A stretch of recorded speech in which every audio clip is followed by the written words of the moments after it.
اللهم صل على سيدنا محمد النبي الأمي الهاشمي وعلى آله وأصحابه نجوم الهدى. أما بعد فقد قال الله تبارك وتعالى في القرآن المجيد والفرقان الحميد: أعوذ بالله من الشيطان الرجيم. بسم الله الرحمن الرحيم. وما أرسلناك إلا رحمة للعالمين. قال النبي صلى الله عليه وسلم: أنا رحمة مهداة، أو كما قال النبي صلى الله عليه وسلم. صدق الله العلي العظيم، وصدق رسوله النبي الكريم، ونحن على ذلك لمن الشاهدين ومن الشاكرين، والحمد لله رب العالمين. رب اشرح لي صدري ويسر لي أمري واحلل عقدة من لساني يفقهوا قولي. رب زدني علما. برادران اسلام، الحمدللہ چند دنوں سے سیرت محمد مصطفیٰ صلی اللہ علیہ وسلم اور اس کے ضمن میں معجزات مصطفیٰ کا ذکر تھا۔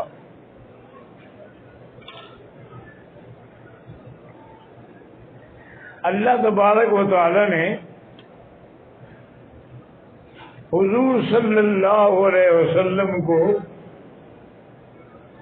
ہر قسم کے معجزات سے نوازا ہے، علمی معجزات سے، عملی معجزات سے، کلامی معجزات سے، سماعی معجزات سے، ارضی معجزات سے، ہر قسم کے معجزات اللہ نے عطا فرمائے۔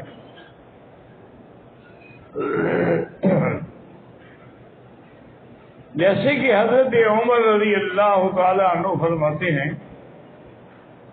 کہ میں کبھی کبھی حضور کے ساتھ ہوتا تھا، آپ بیٹھ جاتے تھے تو مکے کی وادیاں اور پتھر اور پہاڑ جو ہیں ان سے بھی حضور پہ سلام پڑھے جاتے تھے۔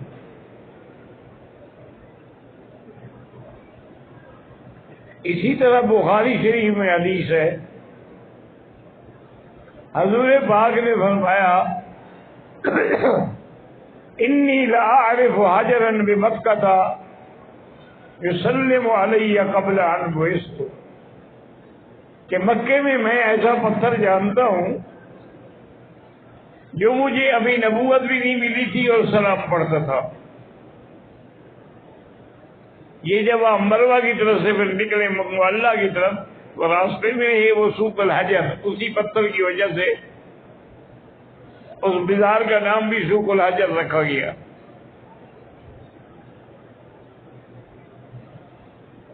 حضور صلی اللہ علیہ وسلم قضاء حاجت انسانی کے لیے ایک جگہ تھے،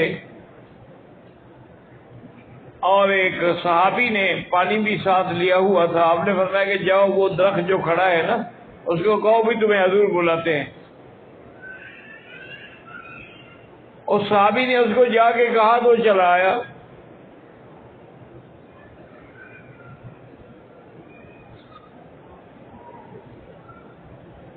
تو آپ نے پھر دوسرے درخت کو اشارہ کیا، وہ بھی چلا آیا۔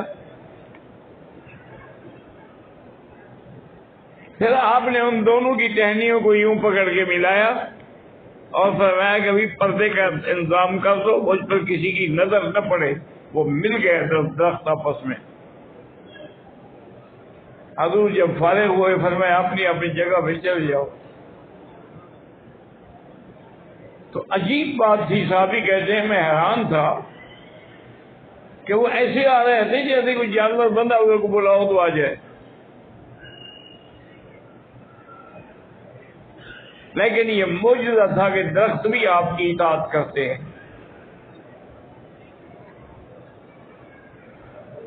ایک دن سیدنا ابی ہریرہ رضی اللہ تعالی عنہ آئے اور بڑے اداس تھے۔ سرکار دو عالم نے فرمایا کہ بھئی کیوں اداس ہو؟ اور نے کہا حضور میں تو بڑی مشکل میں مبتلا ہوں، میری والدہ اسلام نہیں لائی، وہ آپ کی شان میں کچھ گستاخیاں بھی کرتی ہیں، اب میری ماں ہے میں کچھ کہہ بھی نہیں سکتا اور برداشت بھی نہیں کر سکتا کوئی حضور کے خلاف بات کرے۔ اب میں اس لیے حاضر ہوا ہوں کہ آپ دعا فرما دیں، یا تو اللہ میری والدہ کو مسلمان کر دیں یا پھر اللہ ان کو موت دے دے۔ حضور پاک مسکرائے اور فرمایا کہ اللہم اہد ام ابا ہریرہ، اللہم اہد ام ابا ہریرہ، اللہم اہد ام ابا ہریرہ۔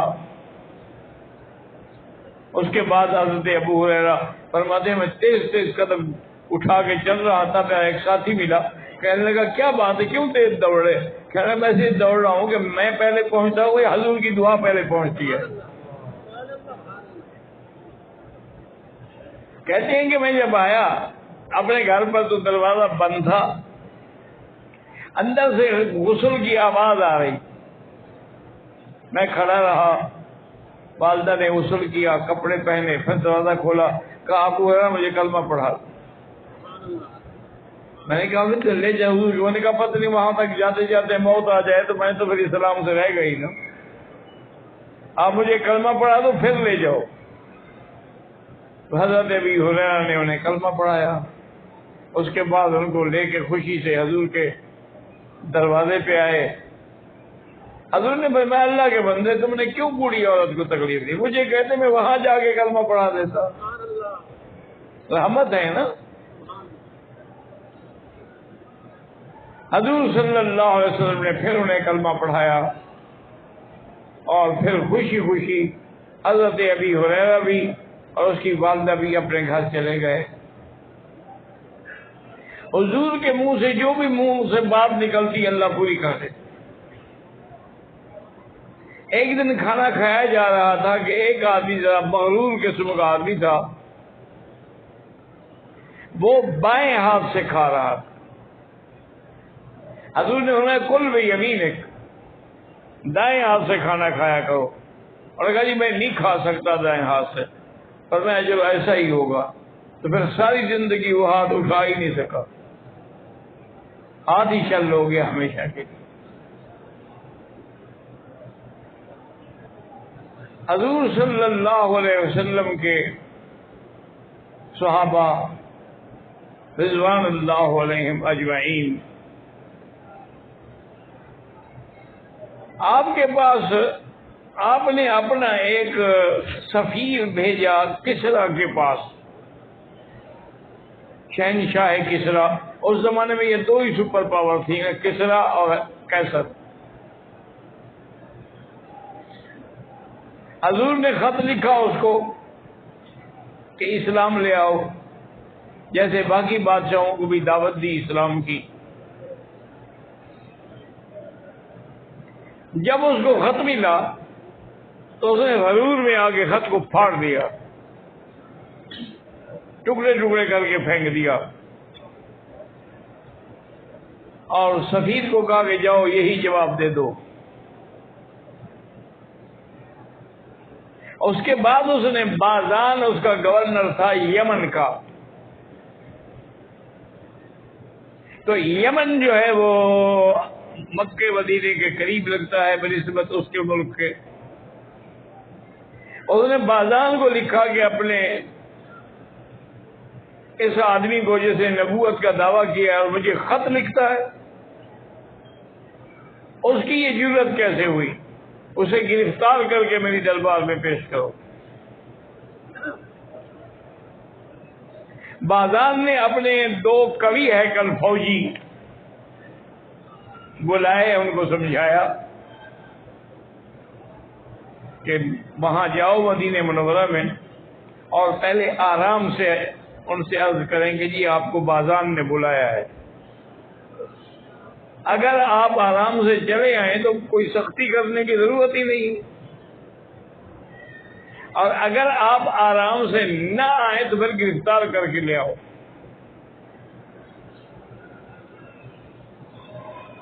وہ دونوں آئے،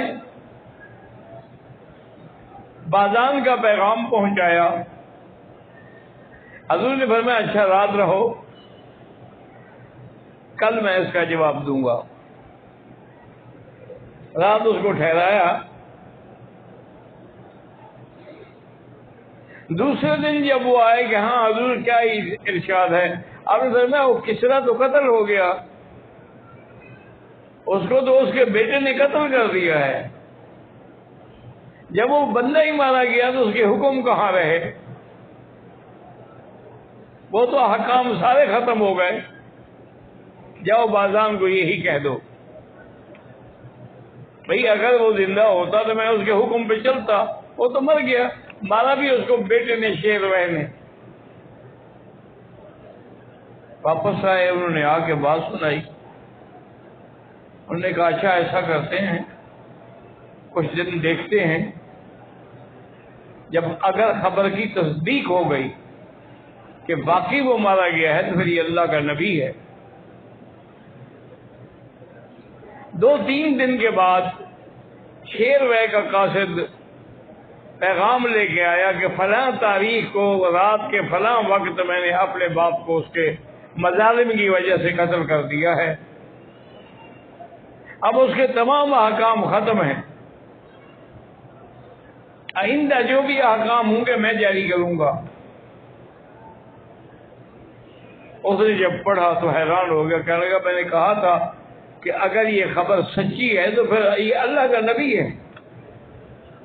بازان فوراً چلا یمن سے حضور کی خدمت میں آیا، کہنے لگا حضور مجھے کلمہ پڑھا، آپ کی خبر تو بالکل سچی نکلی، آپ کو کیسے پتہ چل سکتا ہے؟ آپ یہاں بیٹھے ہیں، وہ وہاں قتل ہو رہا ہے، اور قتل بھی بیٹا کر رہا ہے رات کو. فرمایا مجھے اللہ نے خبر دی ہے تو میں نے اللہ کے حکم پر تمہیں بتایا ہے. اچھا ایسا کرو، آج مسلمان ہو گئے ہو نا، تو اسی علاقے کے تم گورنر ہو، اور اس کے ساتھ ساتھ جتنے علاقے ہیں ان سب کے بھی تم گورنر ہو. میں نے تمہاری حکومت میں توسیع کر دی ہے، بس کسی پہ ظلم نہ کرنا.